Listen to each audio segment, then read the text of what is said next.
Hi friends, welcome to workshop Telugu.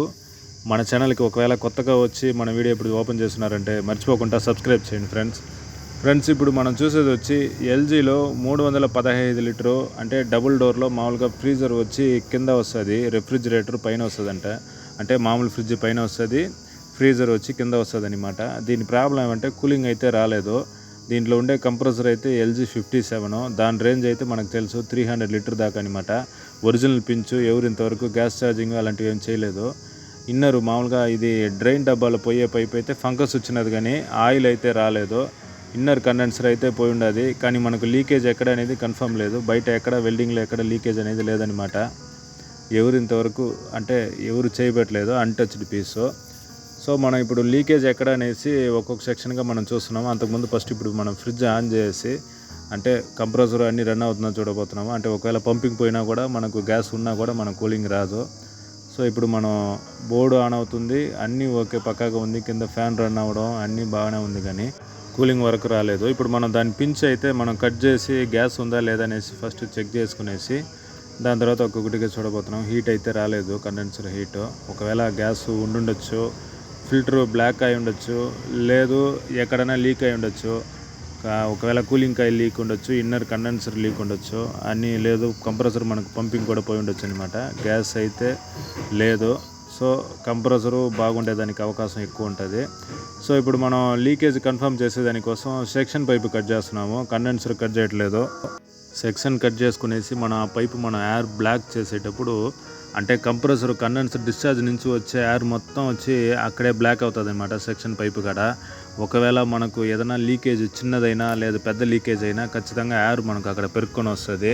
మామూలుగా వచ్చి section మనకు కొట్టేటప్పుడు ఎక్కువ వచ్చి ఆయిల్ స్ప్రెడ్ అవ్వడం జరిగిందంటే ఖచ్చితంగా సెక్షన్లో ఒకవేళ లీకేజ్ ఉండిందంటే మనకు ఆయిల్ చెమ్మ బయట రావడం, లేదంటే ఆయిల్ వాసన కొట్టడం అదన్నీ జరుగుతుంది. ఆయిల్ ఎక్కువ ఉండదు మనకు సెక్షన్లో. సో ఆ కూలింగ్ కాయిల్ ఆయిల్ ఉండడం వల్ల మనం ఇప్పుడు ఆ ప్యాన్లన్నీ ఇప్పేసి మనం చూస్తే ఒకవేళ లీకేజ్ ఉండిందంటే అక్కడైతే ఆయిల్ చెమ్మ అయితే ఉంటుంది, లేదు ఆయిల్ వాసన మనకు తనిగా తెలిసిపోతుంది అనమాట. అంటే ఫ్యాన్ రన్నింగ్లో ఉంది కాబట్టి డీప్ ఫ్రిడ్జ్ కింద ఫ్రీజర్ తెరిచేటప్పుడే మనకు ఆయిల్ వాసన వస్తుంది. ఆయిల్ వాసన అయితే ఉన్నట్లేదు, అయినా కానీ మనం చూసుకోవాలి. ఒక్కొక్కసారి ఆయిల్ వాసన రాకపోయినా ఆయిల్ చెమ్మ అనేది కనిపిస్తుంది మనకు.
కండెన్సర్ థిన్నర్తో క్లీన్ చేసినాం కాబట్టి ఒక 2-3 టైమ్స్ బాగా కొట్టుకోవాలి, ఫ్రెష్ అవుట్ చేసి. ఒకవేళ థిన్నర్ ఉన్నా లేదా ఆ వాసన లేదా స్లిమ్ ఏదైనా ఉన్నా కూడా నీట్గా మనకు డస్ట్ ఏదైనా ఉన్నా కూడా వచ్చేస్తుంది అనమాట. క్లీన్ చేసిన తర్వాత ఫిల్టర్ అనేది వేయాలా.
ఫిల్టర్ వెల్డింగ్ కూడా అయిపోయింది. ఇంకా మనం నెక్స్ట్ వచ్చి సెక్షన్ వచ్చి ఆయిల్ ఇంతకుముందు మనం ఫస్ట్ చెక్ చేసేటప్పుడు వచ్చింది కాబట్టి కొంచెంసేపు మనం ఆయిల్ కూడా ఉంటే అదన్నీ ఫ్రీ చేసుకోవాలన్నమాట. అంటే క్యాబ్లర్ పాతది, మనం కూలింగ్ కాయిల్లో లోపల ఏదైనా ఆయిల్ ఉన్నా కూడా ఈ క్యాబ్లర్ కూడా మనకు ఫ్రెష్ అవుట్ కొట్టేటప్పుడు ఫ్రీ అయిపోతుంది, ఎయిర్ బాగా సర్క్యులేషన్ అయ్యేదానికి. ఆ విధంగా ఫ్రీ ఉండాలన్నమాట. ఉంటేనే మనం మామూలుగా ఈ ఫ్రిడ్జ్కి వచ్చి ఒక 60 గ్రామ్ గ్యాస్ మనకు తీసుకుంటుంది అనుకుంటే ఒక 40 గ్రామ్ గ్యాస్లోనే వ్యాక్యూమ్ పెట్టేసి మన గ్యాస్ ఎక్కిస్తే నీట్గా వర్క్ అవ్వాలన్నమాట. అదన్నీ లోపల వచ్చి క్లీన్గా ఉంటేనే ఇదన్నీ జరుగుతుంది.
ముందు వెళ్ళి రొటేట్ అవ్వబోతుంది. ఈ స్టార్టింగ్ వచ్చిన అంత పైపు దాకా పూర్తిగా మనకు వస్తేనే రిజల్ట్ అనేది బాగుంటుంది. కొంచెం స్టెప్ బై స్టెప్ ఎక్కించాలి, ఒకేసారి